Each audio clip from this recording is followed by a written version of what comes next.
గోరక్షణగా ఉన్న రాజారాంపై ఓ వర్గం వాళ్ళు దాడి చేయడానికి ఖండిస్తూ ఉన్నామని విశ్వ హిందూ పరిషత్ నాయకులు తెలిపారు.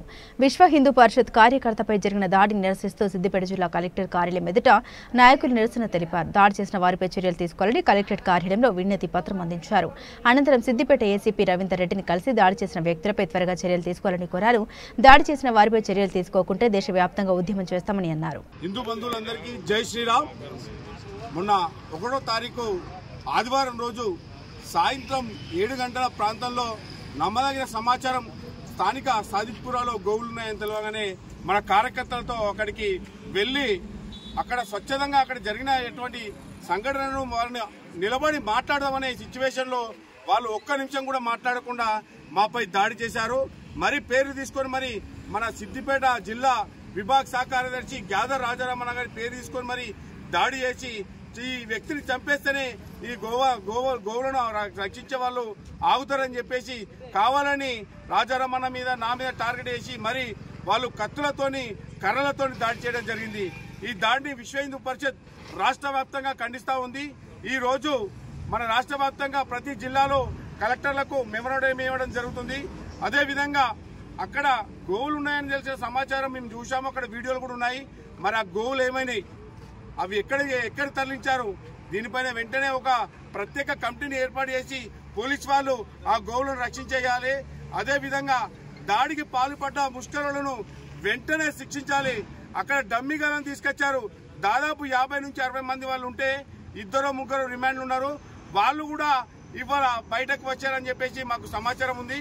మరి ఏం చేస్తుందయ్యా పోలీస్ యంత్రాంగము, ఈ గవర్నమెంట్ ఏం చేస్తుంది? ఈ విధంగా మమ్మల్ని చంపడానికి ప్రయత్నం చేస్తే మేము ఒక చట్టరీత్యంగా ఉండి పోలీసు వాళ్ళకు సమాచారం ఇచ్చి మరి మేము అక్కడికి వెళ్తే మాకు ఎలాంటి రక్షణ లేదు. అక్కడ వచ్చిన ఇద్దరు పోలీసు వాళ్ళను కూడా వీళ్ళు కొట్టడానికి ప్రయత్నం చేశారు. వాళ్ళని తోసేస్తే అక్కడ ఉన్నటువంటి మోరులో కూడా పడడం జరిగింది. మరి పోలీస్ యంత్రాంగం మీద కూడా చేతి చేసినా కూడా పట్టించుకోకపోతే ప్రభుత్వాలు ఎందుకు, ఈ పోలీస్ యంత్రాంగం ఎందుకు, గోరక్షకులకు రక్షణ లేదా? ఇలాంటి చర్యలు మళ్లీ పాల్పడితే రాష్ట్ర వ్యాప్తంగా కాదు దేశవ్యాప్తంగా నిరసన వ్యక్తం చేస్తాం. దాడికి ప్రతి దాడి ఖచ్చితంగా ఉంటుంది. ఇది సీరియస్ గా తీసుకోక మాత్రం బజరంగ్ దళ్ పెద్ద ఎత్తున నిరసన వ్యక్తం చేస్తామని చెప్పి డిమాండ్ చేస్తా ఉన్నాం. జై శ్రీరామ్.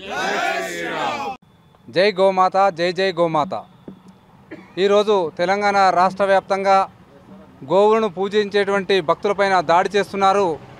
ఈనాడు రాష్ట్రం ఎటువైపు వెళుతున్నదంటే ఇది మరొక నైజాం పాలనను తలపిస్తున్నదా అనే పద్ధతిలో కనిపిస్తున్నది. ఎందుకోసమనంటే గత వారం 10 రోజుల నుంచి మా యొక్క విశ్వ హిందూ పరిషత్ బజరంగ దళ కార్యకర్తలు గోవులను ప్రేమికులుగా, దేశభక్తులుగా, గోమాత 1000 దేవతల నిలయమైనటువంటి గోమాతను రక్షిద్దామని రక్షణ కోసం వెళుతుంటే గోభక్షకులు మా కార్యకర్తలపైన దాడి చేస్తున్నారు. మొన్న సిద్దిపేటలో జరిగింది, నిన్న వట్పల్లిలో జరిగింది. ఇక రోజుకొక చోట దాడులు జరుగుతూ ఉన్నాయి. మేము చట్టబద్ధంగా వెళుతుంటే మా పైన దాడులు చేస్తున్నారు. ఈరోజు తెలంగాణ రాష్ట్ర వ్యాప్తంగా అన్ని జిల్లా కేంద్రాలలో కలెక్టర్లకు వినతి పత్రాలు ఇవ్వడం జరిగింది.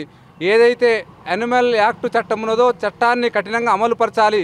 మన యొక్క చట్టంలో ఏమున్నది, 14 సంవత్సరాలు పైబడ్డటువంటి ఎద్దులను మాత్రమే డాక్టర్ సర్టిఫై చేసినటువంటి వాటిని మాత్రమే అనుమతున్న కబేలాలకు తరలించాలన్నటువంటిది స్పష్టంగా ఉన్నది. కానీ సిద్దిపేటలో ఎలాంటి అనుమతి ఉన్నటువంటి కబేలా లేదు. కానీ గల్లీకొక స్లాటర్ హౌస్ నిర్మించుకొని ఇల్లీగల్ దందా జరుగుతున్నది. వాటిని వెంబడే ఆపాలి. ప్రభుత్వము వెంబడే దీనిపైన చర్య తీసుకోవాలి. ప్రభుత్వాన్ని మేము డిమాండ్ చేస్తున్నాము. గో యొక్క ప్రేమికులుగా ఈనాడు మన యొక్క రాష్ట్రంలో ఉన్నటువంటి ఎక్కడెక్కడైతే స్లాట్ హౌస్ ఉన్నాయో వాటి వెంబడే మూసేయించాలి. ఈ దేశాన్ని గౌరవించాలి. ప్రభుత్వము దిగొచ్చి పనిచేయాలని కోరుతున్నాం. జై శ్రీరామ్.